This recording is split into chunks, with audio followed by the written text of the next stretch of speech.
Hello and welcome back, everyone. After 5 years, this channel is starting again, and I wanted to begin with the optional people have been engaging with the most on this channel, which is the English literature. It is one of the most misunderstood optional, with aspirants either avoiding it as it is too subjective or taking it too casually.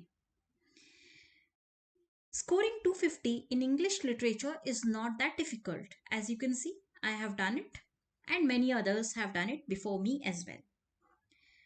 What it takes is the strategy, the structure, and in this video, I will talk about those strategies, the structure, and small mistakes that quietly cost most of the candidate their marks. So let's get into it. There are three things that separate a 190 marker from a 250 plus in this optional, and none of them is more knowledge. The examiner's rubric actually rewards text argumentative coherence, specificity from the text, and comparative range. It does not reward plot summary, generalized praise of an author, or author's biography. The syllabus is not a list of unconnected books. It is a set of 28 books with recurring intellectual problems, and every prescribed text is a case study for one of those intellectual problems. The gap between the mid score and a top score is whether in your first three sentences you show the examiner that you have understood what the problem the question is posing, not how much you have read. So, when you start a Shakespeare answer with his date of birth or a Paradise Lost answer with a summary of Satan's fall, you have told the evaluator which bracket to put you in, even before they have read your argument. They are reading hundreds of scripts against the clock.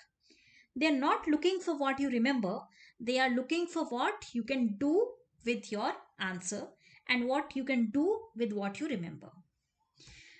So, we will talk about the four recurring problems that are found in 28 books. There are four problems that recur across both papers. We need to learn to spot them so that we can walk into almost any question with a ready angle.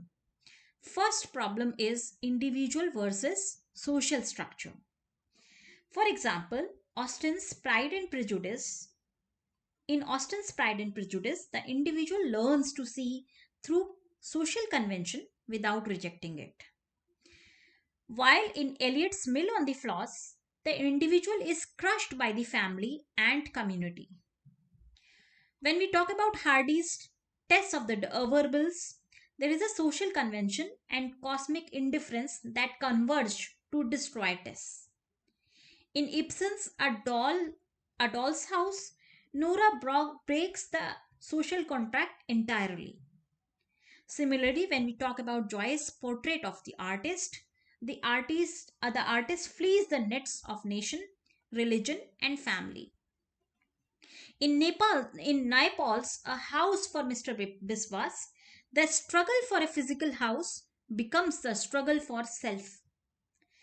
So, when we talk about the first problem, that is individual versus social structure, there is a 5 beat arc, that is integration, tension, fracture, flight, and post colonial renegotiation. And you can place almost any character versus society question somewhere in it.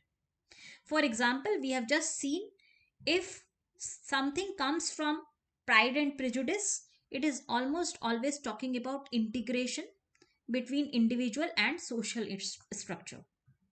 While when we are talking about A House for Mr. Biswas, you can put it here. That is post colonial renegotiation. Second problem that you will see in our 28 text is the collapse of shared meaning. So, for example, Donne writes inside a secure Christian cosmology. When you see all the poems of John Donne, they are written inside a secure Christian cosmology. For example, Death Be Not Proud is a theological argument. It is not a mood. Tennyson's In Memoriam writes faith under pressure from geology, from evolution. As you remember, evolution, the theory of evolution had come by that time. Nature, red in tooth and claw, is a philosophical crisis, not a flourish. Similarly, Dover Beach registers the sea of faith is physically withdrawing. Yeats, the second coming, watches his history spin into an apocalypse, and Beckett's Godot removes the framework entirely. There is no faith left to lose, only waiting. Belief, crisis, secure belief. So we move from secure belief to crisis to doubt to apocalypse and total absence. These are the same five arcs across the two papers. Then, problem 3 that we see is historical pressure. So, the problem 3 that you will notice across your books is the form that your books follow is a product of historical pressure. For example, when you evaluate The Rape of the Lock, written by Pope, it is written as a mock epic, not a tragedy. The gap between grand form and the stolen lock of hair is the satire here. While when you go towards the books like go towards the writings like Tintern Abbey by Wordsworth, here Wordsworth is using the language really used by men because of the democratic pressure of 1790s that demands a matching poetic form. Moving on towards Mrs. Dalloway by Woolf, you can see that the entire novel is compressed in a single day. As the Victorian omniscient narrator, he cannot hold post war fragmented consciousness. So, form in various books that you will see, or in various subject matter that you will see, is not a decoration, it is an argument in itself. Fourth problem that you will see is use of language as identity and power.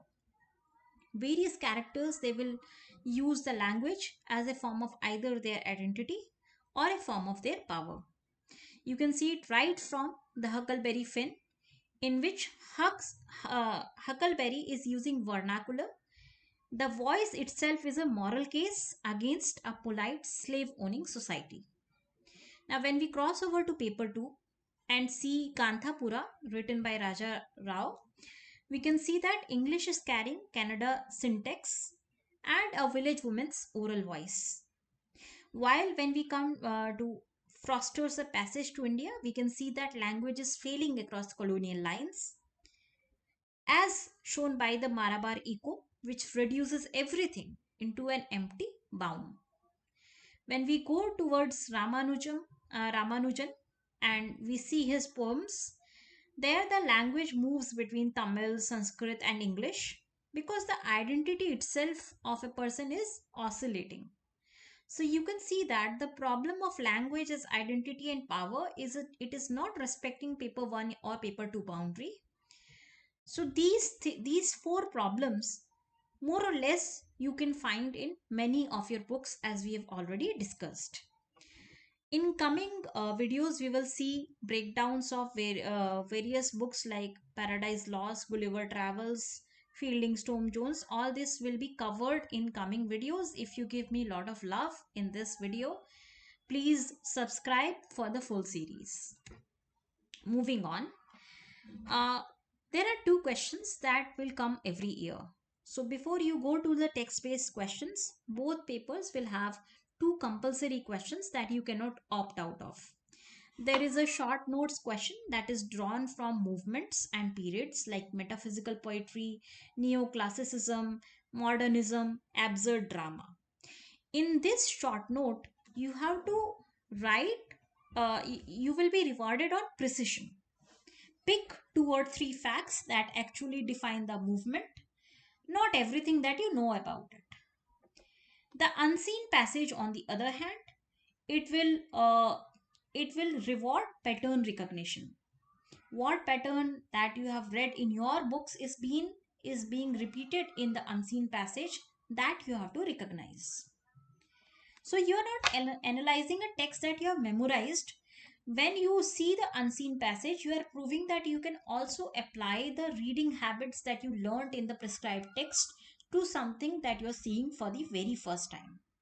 That is why you have to do a weekly practice of unseen passages so that you do not panic on these questions, and do not you also get very good marks in this question as well.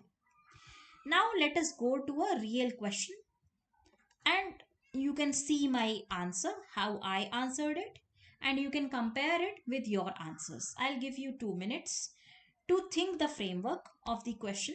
Evaluate King Lear as a work of immense complexity. So the question is, evaluate King Lear as a work of immense complexity. Now, most circulating model answers for this question will make the exact mistake that I flagged from at the start. They will open with the date of composition. They will talk about that Shakespeare wrote King Lear around 1605. They will list themes like justice, madness, family, nature, power, and they will drop some critical schools like a Marxist reading exists, a feminine reading exists, a psychoanalytical reading exists, without actually running any of them on the text. So this is not how you have to answer this question. Now, for a 20-mark question, start to finish, I will show you how I actually wrote this answer. So, King Lear's complexity is not additive. It is not the sum of several rich themes bolted together. It is rather structural. Shakespeare runs two deliberately parallel plots, that is, Lear's and Gloucester's, and builds into each plot a rival verdict on whether the human suffering has a cause, or is the human suffering a result of a cruel cosmic ledger that refuses to balance. The play never lets one verdict win. This refusal of the play to let one verdict win is what makes King Lear a work of immense complexity. This is the first introduction of the question. Going further, Lear's plot argues for a cause. So when we see the Lear, his plot is arguing for a cause of suffering. His decision to divide the kingdom by a test of flattery sets the tragedy running, and Lear himself eventually admits it. On the heath, watching the poor naked wretches, for the first time he says, I have taken too little care of this. This line matters because it is Lear judging Lear. The play lets its protagonist supply the moral verdict on his own suffering. The parallel plot of Gloucester, his plot argues the opposite, and it does so by staging the dispute openly rather than resolving it. So, after Gloucester is blinded, or after the blinding, Edgar insists on a just universe. He says, the gods are just, and of our pleasant vices make instruments to plague us. While when we talk about Gloucester himself, he disagrees and he says, as flies to wanton boys are we to the gods. They kill us for their sport. So one plot has two irreconcilable verdicts, and Shakespeare declines to referee between either of them.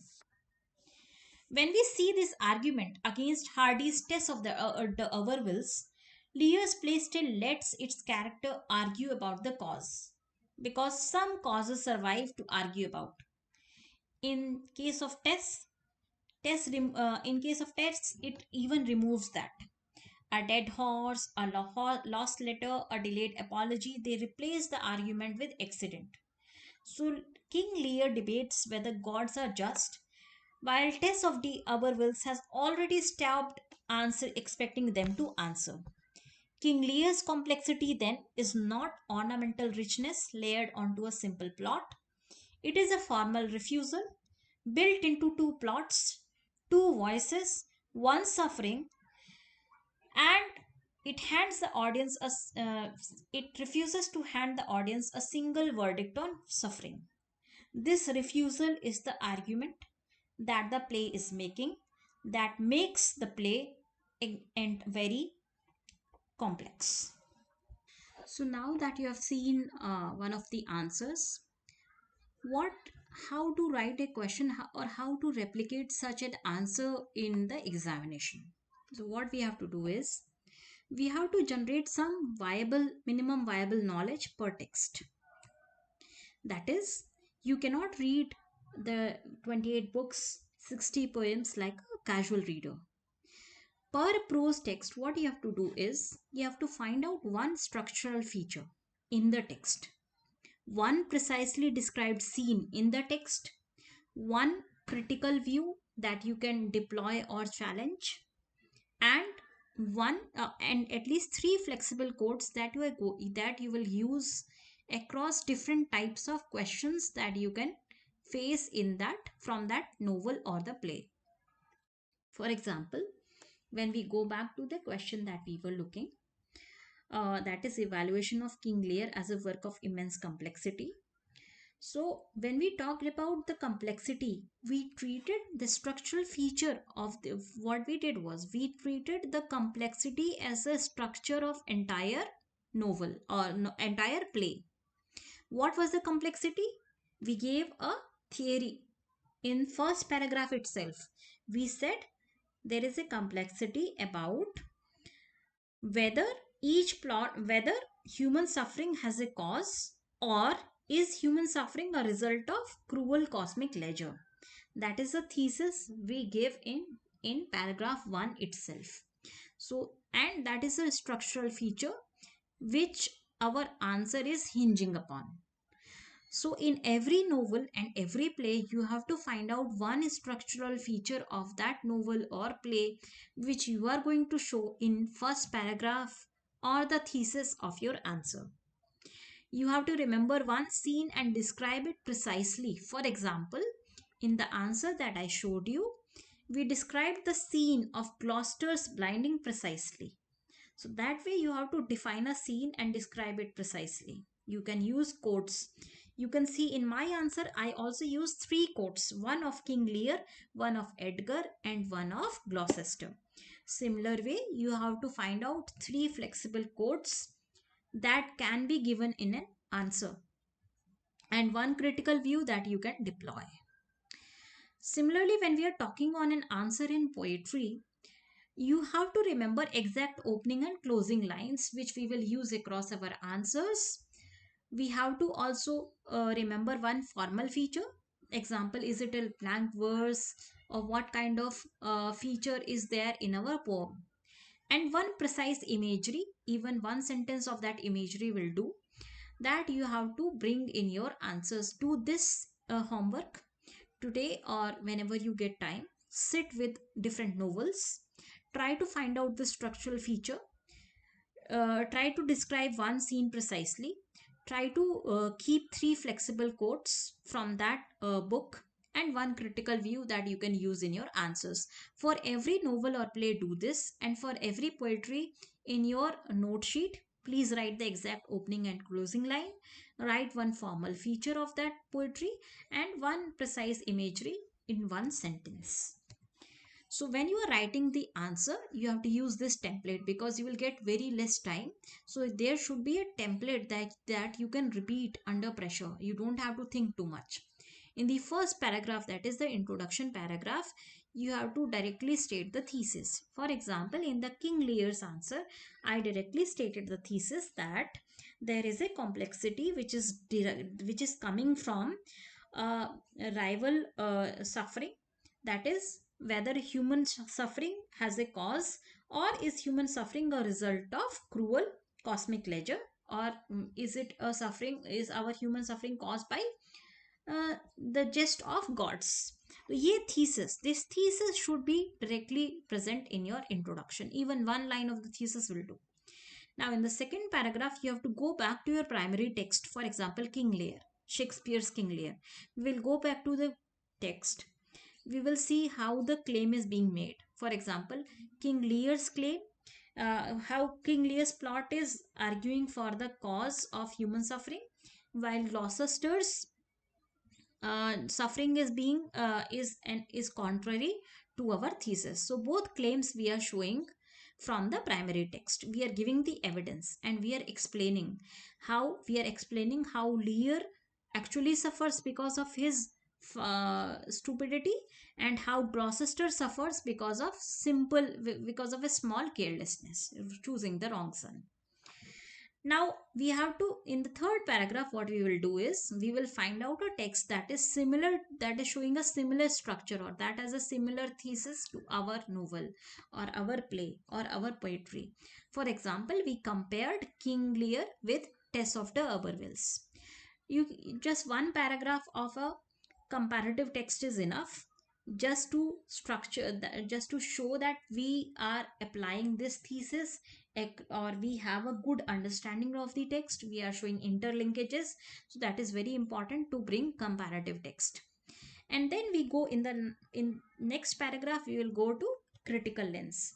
In this answer which I showed you, I did not show any critic or theory, but here you will, in the fourth paragraph, if you remember any critic or theory, please name them, please write them. For example, when we talk about if there is a question from Sons and Lovers, you can talk about Audible complex.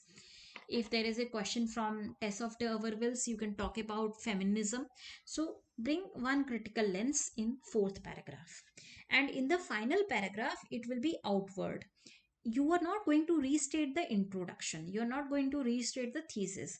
You are only going to conclude that yes, the answer that we have written is opening outward. It is justifying the thesis that we made initially in paragraph 1. Okay. So that is how this is a 5 paragraph. This is how you have to structure your answers. If you can take a screenshot of this, and if you are able to apply only 3 paragraphs also, I'm pretty sure you are going to score above average in English literature. So